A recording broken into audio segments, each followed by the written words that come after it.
All right, I think that we're live and our topic is up there and everything. Hi, everybody. I'm Bob Weathers. I'm here with Vitality Project with my dear friend Angela MacLeod. Hi, Angela. Hi, Bob. Hi, nice to have you with us tonight. And we're going to pick up on our Friday night conversations. This will be Mhm. the last Friday night for the next month. We're going to take a break. Yeah. As you know, I'll be working on a writing project with yours and my mutual acquaintance, Guy Duplessis. And Mhm. I'm really honored to be Mhm. marking this break with you. I'm glad that it's you and me meeting tonight. What Yeah. I've done in the last few weeks is introduced material that you're well familiar with, including anybody that's followed Vitality Project.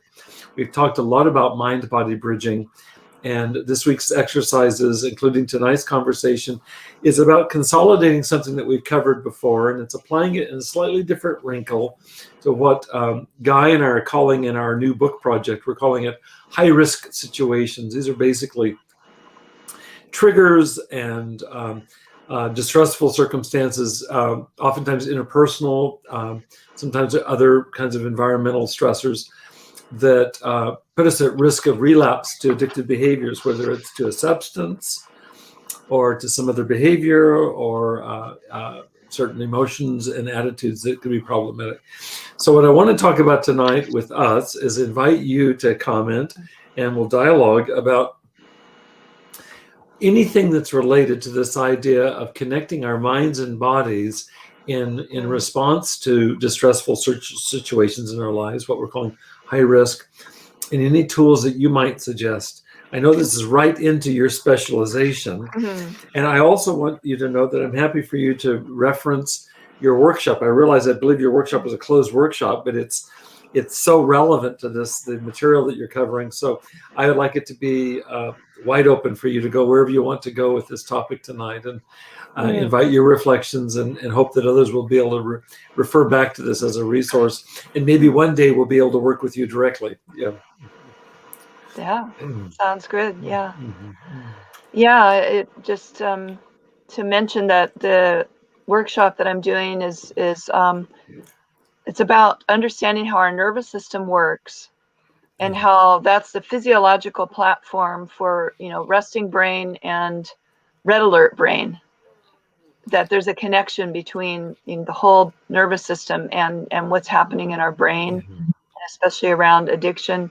And this workshop is more educational about the nervous system and ways that we can, once we become aware of what's happening in our physiology, including our thinking, but it's all interconnected. So Yeah. once we become more aware of what's happening when we're in red alert brain, when our nervous system is really stressed, that then we can have some choices. We can have choice as to how we respond, how we work with that energy in our bodies, and hopefully shift to the calm circuitry of the nervous system, which is also the resting brain that you bring up. And so it's really about building skills. Yeah. I really see it as two parts. One is awareness first, and then the other is building skills to work with that energy. I call it the energy, the stress, whether it's the fight or flight mode or that shutdown mode where we actually kind of dissociate or withdraw from Yeah. the world or overwhelmed. Yeah. And so it's working with ways that we can build our, like you said, resilient skills. I love that recovery resilient skills term that you mentioned. And I really see this, what I'm working with the nervous system as part of that skill set. Absolutely. Um, Absolutely. Yeah. so yeah, that's what I'm working on tomorrow in a little mini workshop. Um, as far as creating connections between the body and the mind, um, I really love the body mind bridging wrapping that you have brought to the Vitality Project a number of times, and I find that to be really useful Yeah. because it is one of those skills where when we recognize that we're in overwhelm or we're in the red alert brain, Yeah. that this can be one of the tools or skills Yeah. to sit down with a piece of paper and put that issue in the middle of the paper, and then do an inventory of what's going on in our bodies, what's going on in our thinking, in our mind. How are we feeling? What are the emotions around it? And by doing that, we're actually engaging our frontal cortex. Yes. Which is, it is the resting brain, or it is accessible when we're in resting brain. Yes, yes. And so as I was reading the post, reading the topic, thinking about all this, one thing that arose for me is sometimes when I'm really in a high risk situation, in red alert brain, I just don't know that I will be willing to sit down and write, do the writing project. And so what came to me is that sometimes I have to actually move my own body energy before I can become into the present moment. Now, some people, that may be true for other people. Other people, there may be another sort of gateway to becoming more present and come into that resting brain. For some people, the best thing might be to grab their phone and call their best friend or somebody they're very close to. So reaching out on that relationship mode or channel. And so I think what occurs to me on this whole topic is that it has a lot to do with coming to know ourselves, to know what are the gateways or the portals that help us move from that red alert brain into resting brain. And for me, doing some like brisk walking, some qigong, or doing some movement and breathing work, but then sitting down with the paper and pen and doing that mind body mapping tool is an excellent combination. Very excellent. So that's what's percolating right now is that self-awareness first. And I'd love to hear what you think about all that too. Thank you, Angela, for all of you. Where does that tool fit in your mind in terms of our long range recovery process? I feel very identified with you, Angela. I think both you and I are very embodied sensate people. I certainly am, and I've come to know you. I've been thinking even this week, it's what moved me from playing piano as a little boy to playing drums. I needed more physical motion, activity. And I've continued to play drums my whole life, and it's out of that place. And you're a dancer, I'm a drummer. We both respect movement in athletic forms, in meditative forms, you name it. And so I really identify with what you're talking about. Let me answer your question more specifically, and then I'd love to hand it back to you. Okay. I'm very aware. I'll give an example. I started wanting to, in the last, this has gone on for a lot of years in some ways, but more recently, I've been wanting to pick up ethnic flutes. I've been always very struck. I mean, for 30 or 40 years, I've been very struck by the sound of a shakuhachi flute, out of Japan. And almost as long as I've had a very deep relationship, I believe, to the bansuri flute out of India, which is, they're both wooden, oftentimes bamboo.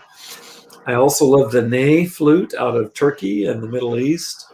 I love Native American flutes playing. So I've never played a wind instrument. It's ironic is that I have two siblings that played trumpet, and I played drums. And so I started by buying one of these flutes. And it was a decent flute. It was the Indian flute, the bansuri. No, actually, years ago, I bought a shakuhachi flute, and I couldn't get a sound out of it. And I went online and realized people spend months just learning how to make it sound. It's extremely difficult to get a sound out of it.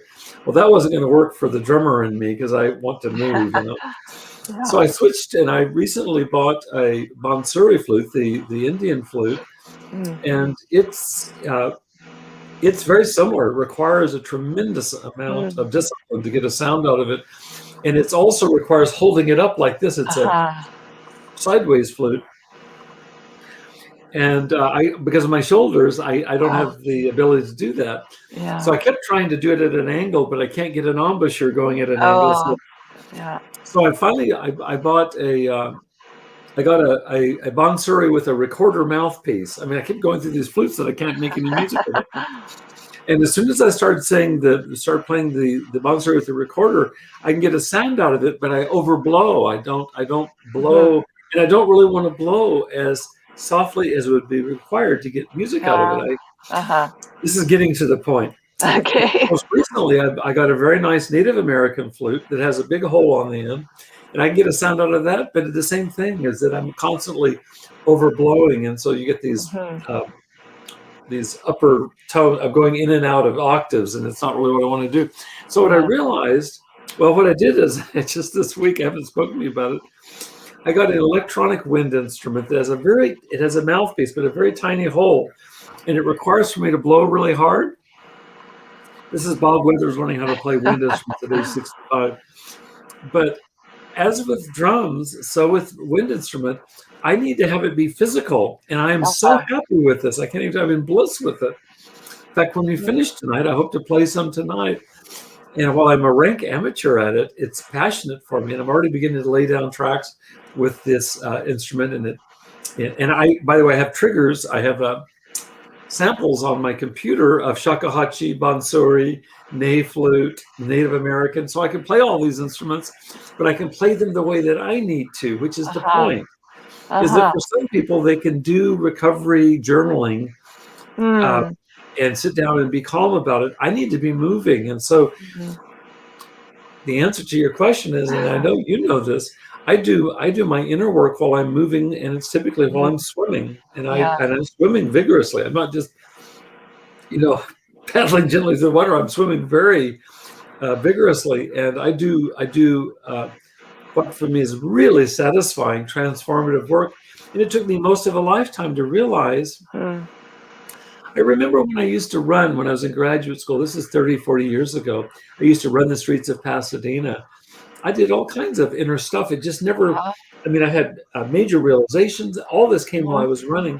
I don't think I ever really got until the last 10 years how it is that this work of forgiveness practice and of mind-body bridging and of gratitude practice and the various forms of mindfulness, I'm just wired that I need to do that while I'm really active. And I've completely accepted that at this point. So that's how I do it. And I think what this does is, with people like you and me, Angela, kind of displaying to the world that we need to include movement.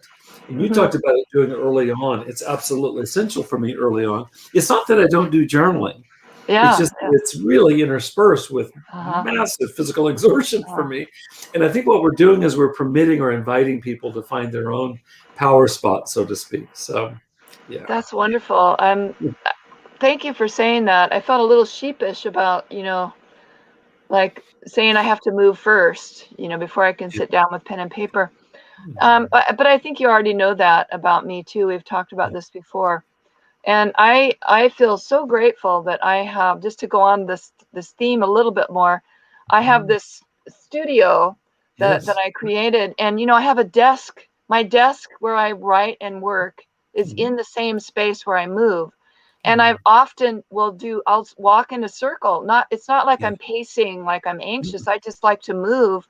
My mind seems to be really geared into that flow of the movement. And then I go and I write, I go over and write, and then I go back and I do more movement of some sort. Beautiful. And I've often felt like, well, gee, where does that fit in the world? Well, it fits here for me, but like if I had another job where I was supposed to sit at a desk for hours at a time, I'm not sure how I would handle that, but at least for now, that's not a problem. But I really agree that exploring and experimenting and finding what works for you is I think the message here that we're both illustrating, and also sometimes challenging myself, just to challenge myself to sit down with that paper and do, follow the instructions.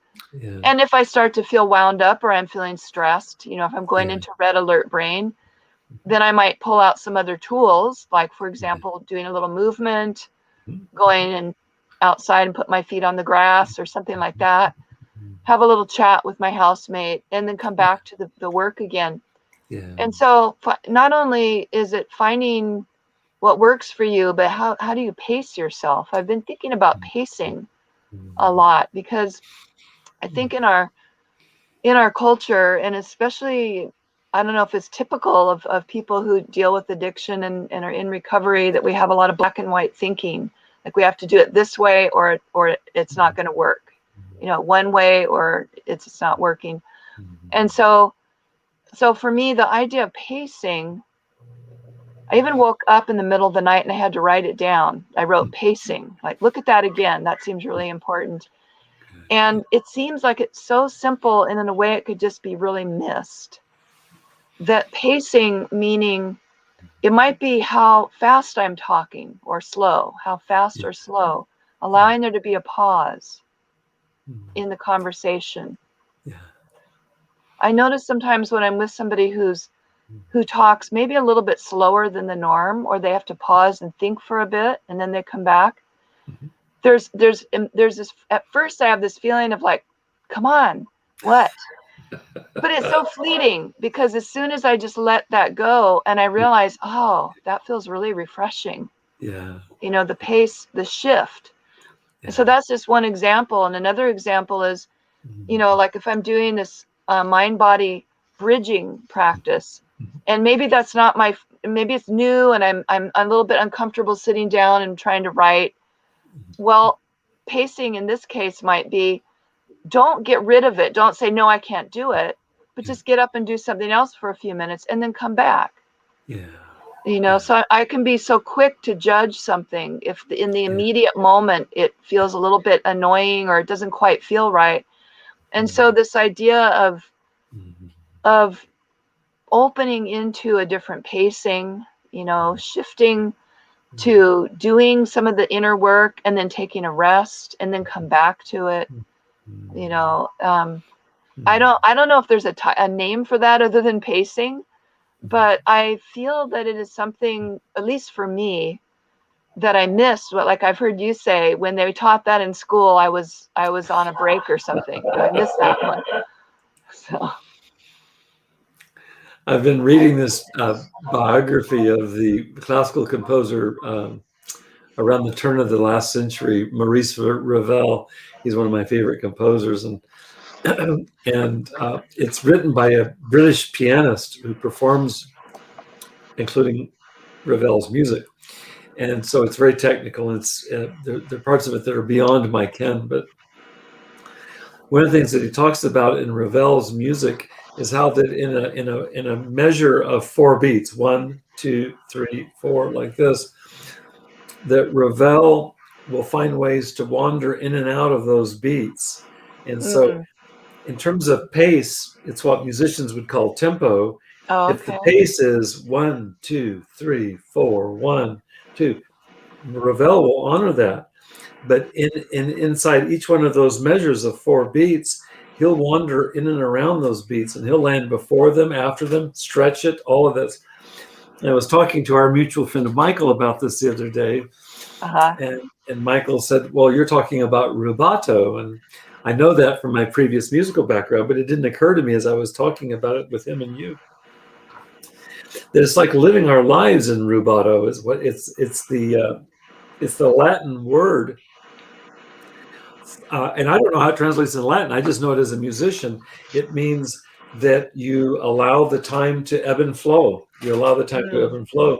And what's cool about a composer like Revell, which is what this book is writing about, is that he's very aware of the underlying tempo. 1, 2, 3, 4. You can set a metronome to it. But in and around that, he's the rhythms are doing this. They're dancing. They're dancing. And as a jazz drummer, that's very much my ideal. I don't really want to be saddled with the idea of playing metronomically. It's extremely confining. It doesn't feel expressive or creative to me. At the same time, as I'm working on my own version of rubato, I want to be able to be the one who holds the underlying tempo, so somebody can listen and go, Where's the beat? And I can feel it inside of me. I'm not counting it. I can feel it even as I'm doing this kind of wandering. Well, I'm talking about all of this because this is a way to live a life. Yeah. Oh, yeah. Yeah. What it would be like to, sometimes you and I talk excitedly, wonderful. Sometimes we talk with lots of space, wonderful. And why not just have all of it? Yeah. Yeah. We live Yeah. in a digitized world Yeah. that everything is so regulated. On my keyboards for the compositions that I do, there's a function that's been around for about 30 years now, and you're probably well familiar with it. I can play music on my piano, which is right next to me here. And I'm kind of an intermediate pianist. I'm an advanced drummer, that's for sure. And I'm definitely a beginning wind player, novice. So when I sit at the piano, I love what comes through. But let's say that I don't intentionally wander in terms of the rhythm, and in other words, that it's not intentional rubato, that I'm having a hard time, and it's just a technical limitation. Because on my computer, I can press something that's called quantize, and it'll quantize all those notes and put them right on the money. And Oh, so if you okay. take what I play on piano and quantize it, it doesn't sound human anymore. Uh-huh. And so Yeah. it's very popular in certain styles of dance music, and you and I are Uh-huh. very familiar with it. For example, certain styles of techno and Yeah. electronic dance music, it's actually quite wonderful. Yeah. Uh-huh. It's very cool. And I love that music. And it's extremely on it. It's been quantized to where it feels robotic, and that's a cool thing.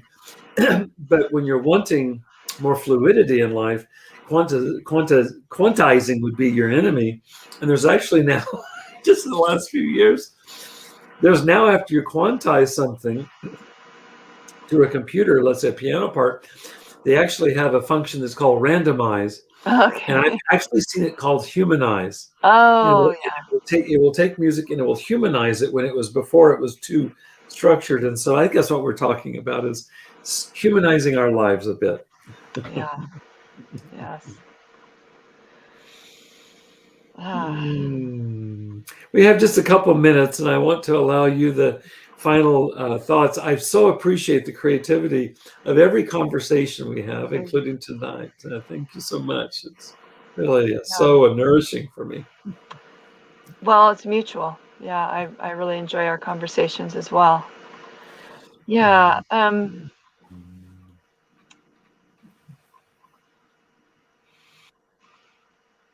I just come back to that phrase, recovery resilience skills. And